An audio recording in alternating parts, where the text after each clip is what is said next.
तो हेलो दोस्तों, एक बार फिर से आपका स्वागत है सीधी बात नो बकवास सीरीज के अंदर। सीधी बात नो बकवास सीरीज के अंदर हम back to back Rajasthan GK के आर्ट एंड कल्चर में टॉपिक बाय टॉपिक पढ़ते जा रहे हैं और नए अपडेट जिलों के अनुसार पढ़ते जा रहे हैं। हमने सामान्य परिचय कंप्लीट कर लिया है, उसके बाद में हमने राजस्थान के लोक देवता कंप्लीट कर लिए हैं और हमने राजस्थान की लोक देवियां कंप्लीट कर ली। इसी सीरीज में हम आगे बढ़ते हैं और आज हम शुरू करते हैं राजस्थान के संत व संप्रदाय। बहुत ही इंपॉर्टेंट टॉपिक है, बहुत ही मोस्ट इंपोर्टेंट टॉपिक है। प्रत्येक एग्जाम में, यहाँ तक कि आप छोटे से छोटे एग्जाम से लेकर बड़े से बड़े आरएस तक के एग्जाम में अगर देखोगे तो संत व संप्रदाय से प्रश्न आएंगे ही आएंगे। तो ज्यादा फालतू की बातें न करते हुए हम टॉपिक की ओर बढ़ते हैं। संत व संप्रदाय में आज हमारा जो सबसे पहले टॉपिक है वो है जाम्बू जी, और उसके बाद में हम पढ़ेंगे जसनाथ जी। ठीक है, सबसे पहले मैं जाम्बू जी की अगर बात करूं आपके सामने, तो जाम्बू जी की अगर मैं बात करूं, चलो देखो, जाम्बू जी या जाम्बेश्वर जी, जाम्बू जी या जाम्बेश्वर जी, जाम्बू जी या जाम्बेश्वर जी के बारे में एक कहावत कहा जाता है कि सिर साटे रुक रहे तो भी सस्तो जान। इसके बारे में तो अपन थोड़ा बाद में बात करेंगे, थोड़ी बेसिक बातें कर लेते हैं। क्या इनका जन्म कब हुआ? नीचे आओ। इनका जन्म हुआ 1451 पीपासन नागौर में। कहाँ पे हुआ था? पीपासन नागौर में 1451। अच्छा, डेट क्या थी? भाद्रपद कृष्ण अष्टमी। कब थी? भाद्रपद कृष्ण अष्टमी। और इस दिन अपन क्या बनाते हैं? जन्माष्टमी। भगवान कृष्ण का जन्म दिवस बनाते हैं जन्माष्टमी के दिन। कौन सी जाति से थे? पवार जाति से थे। पवार किस में आती है? राजपूत जाति में। किस में आती है? राजपूत। गुरु का नाम क्या था? रामानंद जी, है ना। गुरु का नाम क्या है? रामानंद जी। इनका मूल नाम या वास्तविक नाम था धनराज। क्या था? मूल नाम या वास्तविक नाम? धनराज। इनके थोड़े उपनामों की अगर बात करें, इन्हें कहा जाता है गहला गूंगा। गहला गूंगा का मतलब ये नहीं है कि ये गूंगे थे, नहीं। गहला गूंगा का मतलब कम बोलते थे, लेकिन जो भी बोलते थे फैक्ट बोलते थे। मतलब एक ज्ञानी आदमी का, या बहुत ज्यादा जिसमें ज्ञान समाहित है, उस आदमी की पहचान करने का सबसे बेस्ट तरीका यह है कि जितना बड़ा ज्ञानी आदमी होगा उतना ही कम बोलेगा, और जितना कम बोलेगा उतना ही लोग उसको सुनने में ज्यादा लालायित होंगे, मतलब ज्यादा सुनना पसंद करेंगे। तो ज्ञानी की पहचान है, वो कम बोलता है लेकिन जब भी बोलता है बहुत फैक्ट बात वाली बात बोलता है। तो जाम्बू जी, इन्हें कहा जाता है गहला गूंगा। इन्हें कहा जाता है प्रथम पर्यावरण वैज्ञानिक। प्रथम पर्यावरण वैज्ञानिक। अगर मैं ये कहूं कि आज अपन जो ग्लोबल वार्मिंग के बारे में जूझ रहे हैं, आज अपन इस गर्मी के बारे में जूझ रहे हैं, आज अपन गर्मी से बचने के लिए नए नए तरीके खोज रहे हैं, आज इस गर्मी को कम करने के लिए हम पेड़ पौधे लगा रहे हैं, एसिया बना रहे हैं, एसी के अंदर रह रहे हैं, फिर भी गर्मी कंट्रोल नहीं हो रही। जब हम ग्लोबल वार्मिंग का ग नहीं जानते थे, ग्लोबल वार्मिंग का हम ग नहीं जानते थे, गर्मी का ग नहीं जानते थे, इस तापमान से बचने के तरीके, इस तापमान के बारे में अच्छे से नहीं जानते थे, उस टाइम आज के 500 साल पहले एक हमारे संत थे जाम्बो जी, इन्होंने पर्यावरण की रक्षा का संदेश दे दिया था। कितने दूरदर्शी संत रहे होंगे कि आज के 500 साल पहले इन्होंने ये बता दिया था कि अगर पर्यावरण की रक्षा नहीं करोगे तो आने वाले कई सालों बाद में आपकी ही पीढ़ियां खतरे में पड़ जाएगी।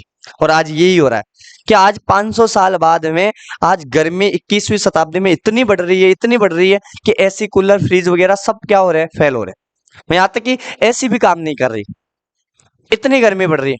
मतलब बरसात होने के साथ साथ भी गर्मी कम होने का नाम नहीं ले रही। तो आप सोचो कि ये कितने दूरदर्शी संत रहे होंगे कि इन्होंने आज की जो ये भविष्य की जो चीजें थी, या भविष्य में जो संकट पैदा होने वाला था, इसको भापते हुए आज के 500 साल पहले पर्यावरण रक्षा का संदेश दे दिया था। तो इसलिए इन्हें क्या कहा जाता है? प्रथम पर्यावरण वैज्ञानिक। किनको?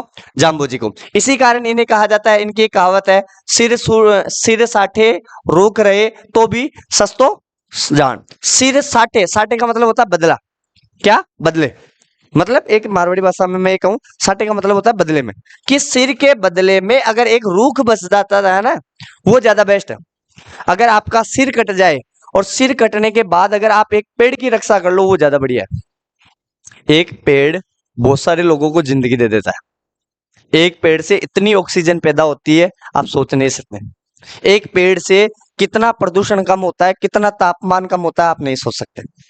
आज इस ग्लोबल वार्मिंग वाले जैसे भरी इस माहौल में, प्रदूषण भरे माहौल में, इतनी गर्मी जैसे माहौल में, अगर आपको अच्छे तरीके से अगर इससे निजात पानी है, तो निजात पाने का सबसे बेस्ट तरीका है, वो है आप पेड़ पौधे लगाओ।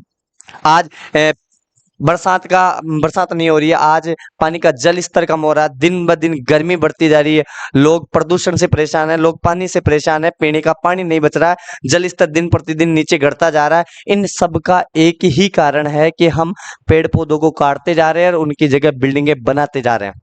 अगर इसी प्रकार से आप बिल्डिंगें बनाते जाओगे, इसी प्रकार से आप खेतों को नष्ट करते जाओगे, ना खेती बचेगी, ना पेड़ पौधे बचेंगे, प्रदूषण फैलेगा अलग, तापमान बढ़ेगा जो अलग, जल स्तर बढ़ेगा, जल स्तर घटेगा जो अलग।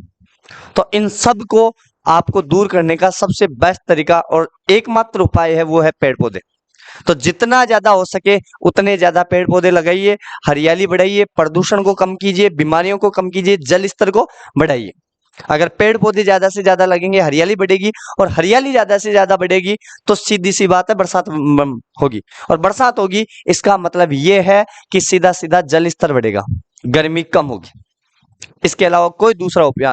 इसलिए तो जाम्बो जी ने आज की 500 साल पहले कह दिया था कि सिर साटे रूख रहे तो भी सस्तो जान, कि सिर के बदले में अगर रूख बच जाता है तो खुशी खुशी आप अपने सिर को दे दीजिए, खुशी खुशी आप अपनी जान को दे दीजिए। ठीक है, आगे अगर मैं बात करूं, थोड़े इनके माता पिता के बारे में बात कर लेते हैं। इनके पिता का नाम था, माता का नाम था हंसाबाई, इनके पिता का नाम था लोहट जी पवार। क्या थे?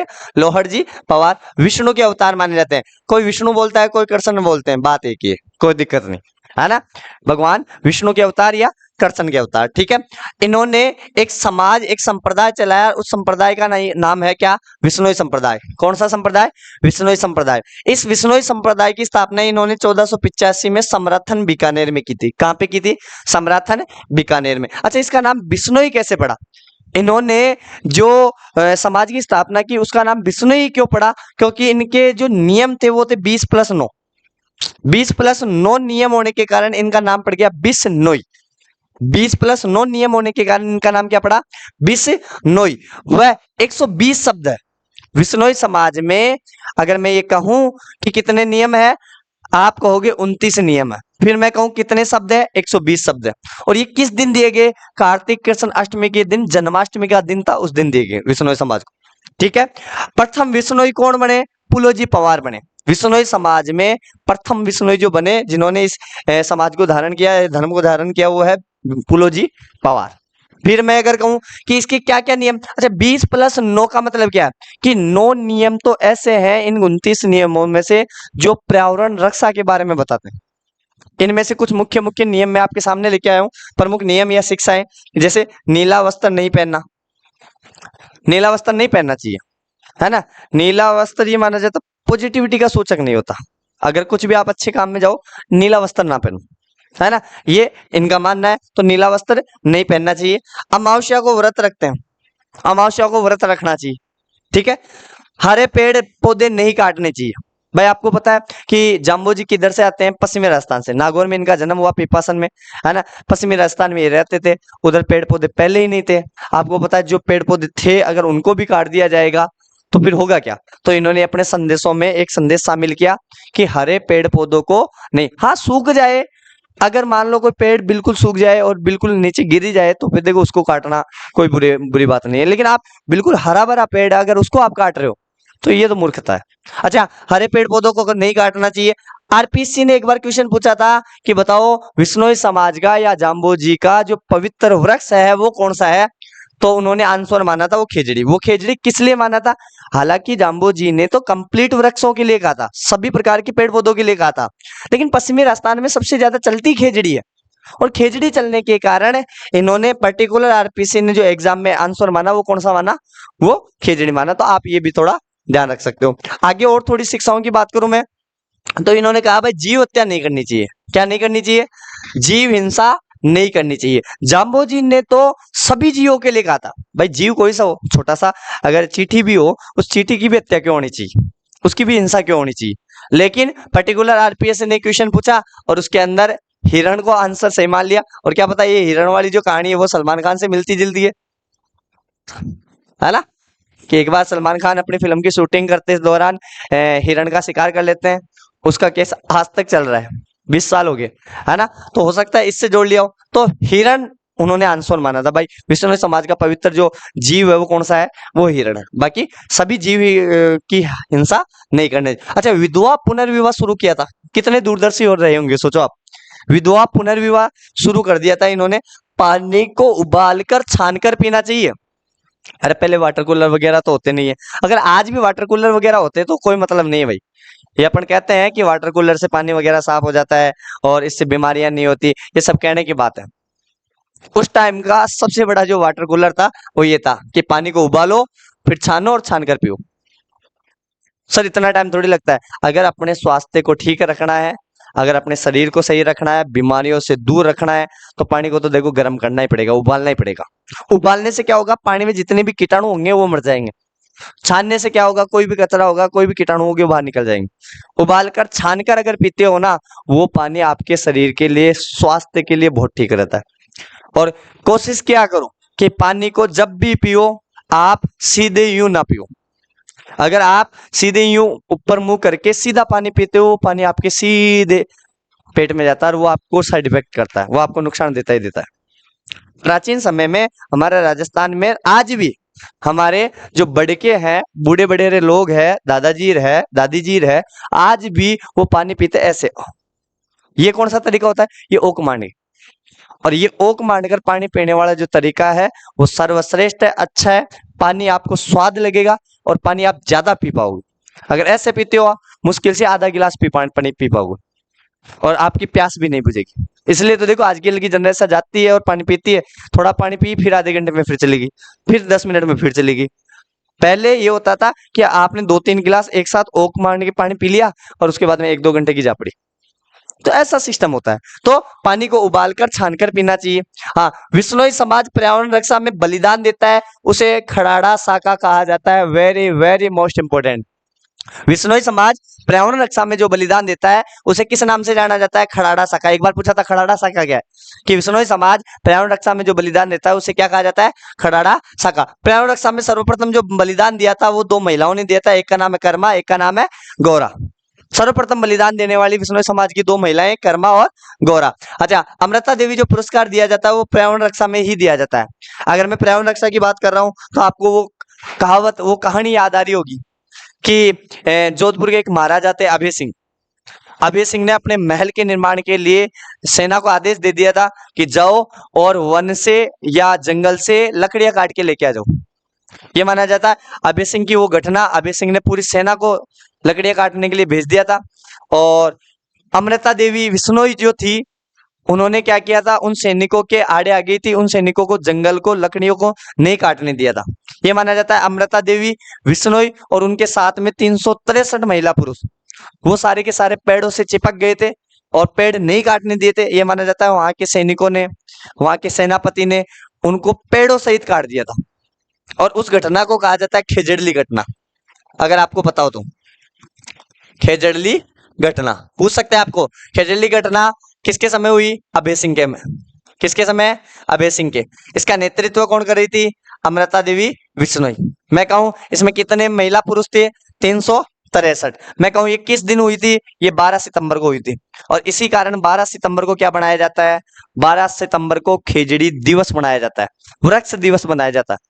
वृक्ष दिवस भी है अपने राजस्थान में, खेजड़ी दिवस। तो ध्यान रखना, ये वेरी मोस्ट इंपोर्टेंट हो जाता है।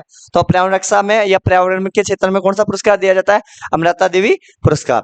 सबसे पहले पर्यावरण पुरस्कार गंगाराम विश्नोई को मिला था भाई। किसको मिला था, गंगाराम विश्नोई को। अगर पर्यावरण पुरस्कार पूछ ले तो किसको मिला था, गंगाराम विश्नोई के। बीकानेर के राजाओं ने अपना राजकीय चिन्ह खेजड़ी को माना भाई। क्यों माना है, अगर मैं कहूं कि इनके समकालीन, जाम्बू जी के समकालीन राव बीका और राव जोधा, जोधपुर के राव जोधा और बीकानेर के राव बीका, ये दोनों समकालीन थे और इनसे शिक्षा दीक्षा लेते थे, इनके अनुसार कार्य करते थे। तो उन्होंने अपने जो ध्वज होता है, जो राजकीय चिन्ह होता है, उस राजकीय चिन्ह में किसको अपनाया है, खेजड़ी को अपनाया है। देखो बीकानेर के राजाओं ने अपना राजकीय चिन्ह खेजड़ी को अपनाया था, जिसे क्या कहा जाता है, माट्टो। वेरी मोस्ट इंपोर्टेंट, आपसे पूछ सकते हैं माट्टो क्या है। तो माट्टो क्या है, राजकीय चिन्ह है किसका, खेजड़ी का, जो बीकानेर के राजाओं ने अपने राज चिन्ह में अपनाया है, जिसे क्या कहा जाता है, माट्टो कहा जाता है। थोड़ी बात करें कि जाम्बू जी के ग्रंथ कौन कौन से हैं, यहाँ से बहुत सारा इंपोर्टेंट क्वेश्चन बनता ही बनता है। सबसे पहले बात करूं वेदवाणी की। वेदवाणी को ही आप दूसरे नाम से बोल सकते हो शब्दवाणी, शब्दवाणी को ही तीसरे नाम से बोल सकते हो गुरुवाणी या फिर जंबवाणी। वेदवाणी, गुरुवाणी, जंबवाणी, शब्दवाणी, बातें की, कुछ भी लिखा हुआ आ सकता है। ये किसका है? जाम्बोजी का ग्रंथ है। एक जंब गीता, वेरी मोस्ट इंपोर्टेंट, आपसे पूछ सकते हैं कि बताओ विश्नोई धर्म का 5वां वेद व 19वां पुराण किसे कहा जाता है? विश्नोई समाज का, विश्नोई धर्म का 5वां वेद या 19वां पुराण बताओ किसे कहा जाता है? जंब गीता को। और ये जंब गीता किसका है? जाम्बोजी का। ठीक है, फिर उसके बाद में अगर मैं आगे बात करूं कि आगे और कौन कौन से हैं, तो आगे है देखो जंब सागर। इस जंब सागर के अंदर मैं कहूं भाई, जंब सागर में क्या है कि विश्नोई समाज के 29 नियम और 120 शब्द है। आपसे पूछ सकते हैं जाम्बोजी के किस ग्रंथ के अंदर 29 नियम और 120 शब्द है, तो वो कौन सा है? वो है जंब सागर। तो देखो जंब, जंब गीता, जंब सागर, जंब संहिता और विश्नोई धर्म प्रकाश, ये जाम्बोजी के प्रमुख प्रमुख ग्रंथ है। जंब गीता, जंब संहिता, जंब सागर और विश्नोई धर्म प्रकाश, ये किसके ग्रंथ है? ये जाम्बोजी के ग्रंथ। ठीक है, अब बात करें कि जाम्बोजी से संबंधित स्थान कौन कौन से हैं। क्या आखिरकार जाम्बोजी की समाधि कहाँ पे है? जाम्बोजी कभी भ्रमण करने गए तो वहां पे भी कोई मंदिर बना होगा। जाम्बोजी की कहीं चप्पलें पूजी जाती होगी, तो जाम्बोजी की कहीं टोपी पूजी जाती होगी। तो वो मुख्य मुख्य स्थान कौन कौन से हैं? सबसे पहले मैं एक नंबर पे बात करूं पिप्पासन नागौर की। पिप्पासन कहाँ पड़ता है? नागौर, क्योंकि यहाँ पे इनका जन्म हुआ था, तो सीधी सी बात है भाई जन्म स्थान है। ये क्या है? जन्म स्थान है। जाम्बोजी की खड़ाव पूजी जाता है। खड़ाव का मतलब होता है चप्पल। भाई जन्म हुआ है तो सीधी सी बात है चप्पल यही होगी, है ना? तो खड़ाव पूजी जाती है, यानी कि चप्पल पूजी जाती है। आपसे पूछ सकते हैं जाम्बोजी का वह कौन सा स्थान है जिसमें जाम्बोजी की चप्पलें पूजी जाती है, खड़ाव पूजी जाती है? ठीक है, अच्छा खड़ाव पर्टिकुलर अपनी वाली जैसी चप्पल नहीं होती, वो लकड़ी की चप्पलें होती है जिनके ऊपर फीते नहीं होते हैं, वो खड़ाव होती है। ठीक है, हाँ दूसरा मुकाम या मुक्ति धाम, मुकाम मुक्ति धाम, ये तालवा, ये तालवा जो पड़ता है वो कहाँ पड़ता है? वो नोखा बीकानेर में पड़ता है। कहाँ पड़ता है? नोखा बीकानेर में। यहाँ इन्होंने क्या ली थी? समाधि। मतलब इनकी जब भी मृत्यु हुई यहाँ पे हो सकता है इनको दफना दिया गया, समाधि है ना? तो अगर आपसे पूछ ले कि बताओ जाम्बोजी की समाधि कहाँ पे है, तो मुकाम या मुक्तिधाम जो नोखा बीकानेर में। विश्नोई संप्रदाय की प्रमुख पीठ है भाई। आज भी अगर जाम्बोजी को सबसे ज्यादा मानने वाले और जाम्बोजी के बारे में सबसे ज्यादा अगर कोई लोग आते हैं तो कहाँ आते हैं? वो यही आते हैं, यहाँ समाधि स्थल पर नोखा बीकानेर के अंदर। ठीक है, तो ये ध्यान रखना, ये दूसरा पॉइंट था, दूसरा इनसे संबंधित स्थान था। थोड़ी और बात करें, हाँ जाम्बोजी की टोपी पूजी जाती है यहाँ पे। जैसे मैं थोड़ा बेकम में आऊं, है ना, ये दोगे? ठीक है, जाम्बोजी की टोपी पूजी जाती है। यहाँ फाल्गुन और आश्विन अमावस्या को क्या करता है? मेला भरता है भाई। क्या भरता है? आश्विन अमावस्या को और फाल्गुन में, फागुन के अंदर और आसोज के अंदर अमावस्या के दिन क्या करता है? मेला भरता है। फिर बात करें अगला, तीसरा जाम्बा। जाम्बा पहले जोधपुर में आता था, अब कहाँ आता है? फलोदी में। ये नया अपडेट है भैया आपके लिए, ध्यान रखना। ये तीसरा स्थान है जाम्बा, ये फलोदी के अंदर है। यहाँ इनका तालाब बना हुआ है, इसे जेत सिंह ने बनवाया था भाई। मारवाड़ के राजा जेत सिंह ने इसे बनवाया था। यह तालाब बना हुआ है, पुष्कर के समान विष्णु का पवित्र स्थल है। जैसे आपको पता पुष्कर झील जो है वो सबसे पवित्र स्थल है, पवित्र स्थान है। जैसे अपन अगर किसी की मृत्यु हो जाती तो हरिद्वार में अस्थियों का विसर्जन करके आते हैं, उसी प्रकार विष्णु समाज के लिए पवित्र स्थान है, तो वो कौन सा है? वो ये जाम्बावाड़ा है जो फलोदी के अंदर, यहाँ तालाब बना हुआ है, तो ध्यान रखना। अगला अगर मैं कहूं कि लोदीपुर या लोहावट, लोदीपुर या लोहावट, ये मुरादाबाद उत्तर प्रदेश में है भाई। कहाँ पे है? मुरादाबाद उत्तर प्रदेश में। यहाँ जाम्बोजी भ्रमण करने के लिए गए, टूर करने के लिए गए होंगे, है ना? तो भ्रमण करने के लिए गए थे, इसलिए ये फेमस है। यहाँ इनके पैरों के निशान पूजे जाते हैं। अरे भाई पैरों के निशान तो सब जगह होंगे, लेकिन पर्टिकुलर भाई यहाँ पे मानने वाले इनके अनुयायी बहुत सारे होंगे, तो इन्होंने एक मंदिर बनवा दिया, तो इनके पैरों के निशान पूजे जाते हैं भाई। ये थोड़ा आप ध्यान रखना, ठीक है? आगे अगर मैं बात करूं और कौन कौन से हैं, और अगर मैं बात करूं तो पिछोड़ा या जांगलू, पिछोड़ा जांगलू, ये बीकानेर में स्थित है ये जगह। यहाँ भिक्षा पात्र व चोले की पूजा होती है। चोले चोले दो बार लिख दिया भाई, चोले की पूजा होती है। अरे भाई जाम्बो जी, जसनाथ जी, पीपा जी, या मैं कहूँ दादू दयाल जी, ये जितने भी संत है इन्होंने अपने ऐशो आराम को त्याग दिया था और खाने पीने का जो भी चीज होती थी वो भिक्षा पात्र से मांग के लेते थे। और जितना भी इकट्ठा होता था अपने साथ में एक चोला रखते थे, एक भिक्षा पात्र रखते थे। तो अगर आपसे पूछे कि जाम्बू जी का जो भिक्षा पात्र है, चोला है, वो कहाँ पे है, वो बीकानेर में है। और उस स्थान को क्या बोला जाता है, पिछोड़ा, पिछोड़ा जांगड़ू। तो ये पूछ सकते हैं, यहाँ पे इसका एक मुख्य मंदिर है या स्थान है। फिर अगर मैं बात करूं 7 नंबर पे, सांथरिया बीकानेर। वैसे तो अगर मैं ये कहूं कि विश्नोई समाज में या जाम्बो जी ने जो उपदेश दिए थे, वो उपदेश स्थल है, वो सांथरिया कहलाता है। तो आप पूछ सकते हैं कि सांथरिया बीकानेर क्यों फेमस है, जाम्बो जी ने अपने क्या दिए थे, उपदेश दिए थे। तो ये उपदेश स्थल है भाई, है ना, तो ये ध्यान रखना। फिर अगर मैं कहूं कि इतनी चीजें जो मैं आपको बता रहा हूं आखिरकार वो मिली कहां से, तो भाई एक पुस्तक है, उस पुस्तक का नाम है कथा जैसलमेर की। कौन सी पुस्तक है, कथा जैसलमेर की। किसने लिखी थी, संत कवि विलोजी ने। किसने लिखी थी, संत कवि विलोजी ने। बहुत फेमस पुस्तक है, पढ़ना चाहिए आपको, और इंपॉर्टेंट पुस्तक है। अगर आपसे पूछे कि जाम्बू जी की जानकारी देने वाली पुस्तक कौन सी है, तो वो है संत कवि विलोजी की कथा जैसलमेर की। इसके अनुसार जाम्बू जी के शरण में 6 राजा आए थे भाई। कितने राजा आए थे, 6 राजा। मैं कहूं कौन कौन आया था, दिल्ली से सिकंदर लोधी आया था। लोधी वंश का कौन सा, सिकंदर लोधी। और सिकंदर लोधी ने जाम्बू जी के कहने पर गो हत्या बंद की थी भाई, और वृक्षों की कटाई पर भी प्रतिबंध लगाया था। सोचो कितने महान संत रहे होंगे जाम्बू जी, कि एक दिल्ली का महान सम्राट यहाँ जाम्बू जी के पास आता है, इनसे शिक्षा दीक्षा लेता है, इनके कहे अनुसार चलता है, गो हत्या पर प्रतिबंध लगा देता है, यहाँ तक कि वो पर्यावरण रक्षा पर जोर देता है और पेड़ों को काटने के लिए मना कर देता है। क्या शानदार सिकंदर लोधी रहा होगा, क्या शानदार अपने संत जाम्बू जी रहे होंगे, है ना। क्या शानदार बात कही उन्होंने, सिर साटे रूख रहे तो भी सस्तो जान, है ना। सिर के बदले में अगर रूख रह जाता है तो भी सस्ता है भाई, है ना। दूसरा अगर मैं कहूँ नागौर का मोहम्मद खां इनके शरण में आया था।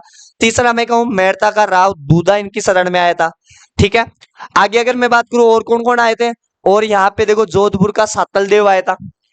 ठीक है, मेवाड़ का सांगा आया था, जैसलमेर का जेत सिंह आया था। अच्छा, साथ में और आए थे, जैसे राव लूणकरण और जसनाथ जी भी इनसे मिलने के लिए आए थे। तो बताओ, कथा जैसलमेर के अनुसार पता चल गया भाई कितने राजा इनसे मिलने के लिए आए थे। इनसे मिलने के लिए 6 राजा आए थे।